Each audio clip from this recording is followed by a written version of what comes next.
السلام علیکم ورحمۃ اللہ وبرکاتہ. وعلیکم السلام. اوکے, آپ لوگ کافی دیر سے بیٹھے ہوئے ہو. اسٹینڈ اپ.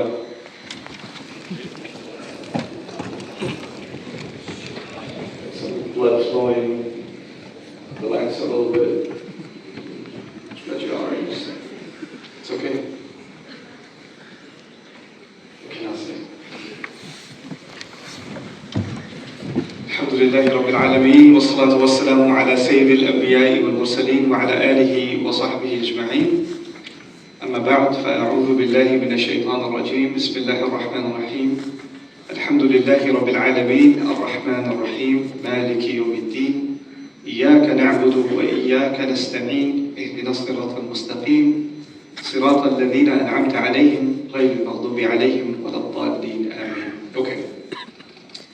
پہلی بات تو میں آپ سے اس کورس کے بارے میں کچھ انٹروڈکٹری کامنٹس دے دوں. کل سے میں یہاں پر 1 بجے کلاس شروع کر دوں گا. اگر آپ میں سے یہاں کوئی بھی نہیں ہوگا میں پھر بھی 1 بجے کلاس شروع کر دوں گا. آپ سارے ہوں گے میں پھر بھی 1 بجے کلاس شروع کر دوں گا. کل کوئی انٹروڈکشنز وغیرہ کچھ نہیں ہوگا. ٹائم پہ میں نے کام شروع کرنا ہے. آئی نو ہماری عادت نہیں ہے پاکستان میں, لیکن نئی عادتیں ڈالنے کی ضرورت ہے.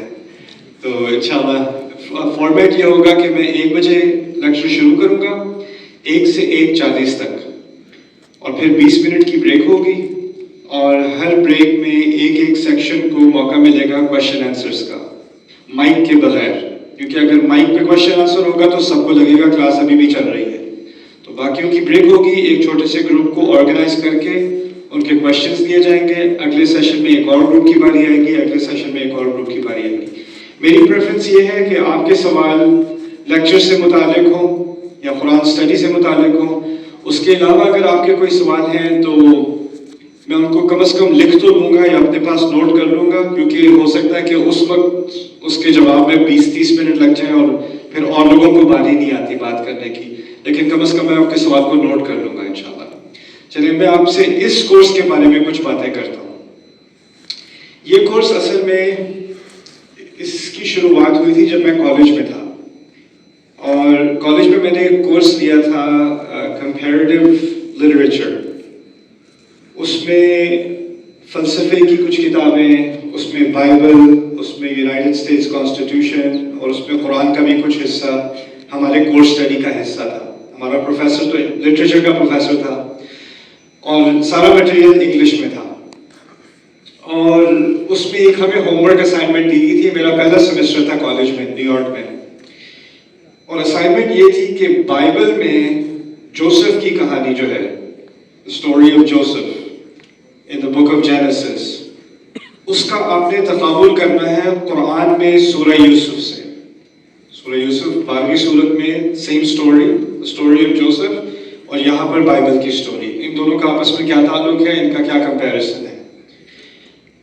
تو مجھے جب یہ اسائنمنٹ ملی, میں نے پہلی دفعہ سورہ یوسف ترجمے کے ساتھ پڑھی, انگلش ترجمے کے ساتھ, اور مجھے وہ بہت ہی کنفیوزنگ لگی.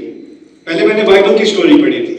اچھا, بائبل کی اسٹوری میں نام بھی ہے, ماں کا نام بھی ہے, باپ کا نام بھی ہے, بھائیوں کا نام بھی ہے, کہاں پر رہتے تھے, کون سے گاؤں میں رہتے تھے, مصر کیسے پہنچے, مصر میں کس علاقے پر پہنچے, وہ جو منسٹر تھا عزیز اس کا کیا نام تھا, اس کی بیوی کا کیا نام تھا, ساری معلومات تھی. آپ قرآن پڑھو تو نہ بھائیوں کا نام, نہ ماں کا تو ذکر بھی نہیں.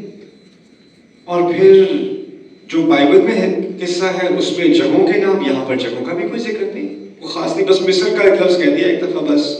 اب وہ مصر کا باقاعدہ منسٹر ہے, لیکن اس کو بھی العزیز یعنی جس کے پاس اقتدار ہو, بس اتنی سی بات کیا کہ آگے بات چلتی. اس کی بیوی کا نام نہیں, کوئی بھی تفاصیل نہیں. تو لگا یہ کہ قرآن میں بہت ساری معلومات مسنگ ہیں. بائبل میں بہت زیادہ معلومات ہیں اور قرآن میں بہت ساری چیزیں مسنگ ہیں. اور اس بات سے مجھے ایک کنفیوژن بھی ہوئی اور غصہ بھی آیا کہ ایک ادا ہوتی ہے نا, پیدائشی مسلمان ہے اور اب لگ یہ رہا ہے کہ بائبل جیت رہی ہے, مذہبی اعتبار سے بھی نہیں, لیکن ایک ہیریٹیج ہے ہماری. میں مسلمان ہوں, پیدائشی مسلمان ہوں, اور ہمیں قرآن پر فخر ہے, سمجھ آتا ہو نہ ہو فخر ضرور ہے. اور بچپن سے یہ سنا ہے کہ اس کا ایک ایک لفظ ایک ایک مقام پر بالکل پرفیکٹ ہے, اس سے آپ ایک لفظ کو اپنی جگہ سے ہٹا نہیں سکتے، اور اس میں کوئی چیز نہ زیادہ کی جا سکتی ہے نہ کم کی جا سکتی ہے. تو لا یأتیہ الباطل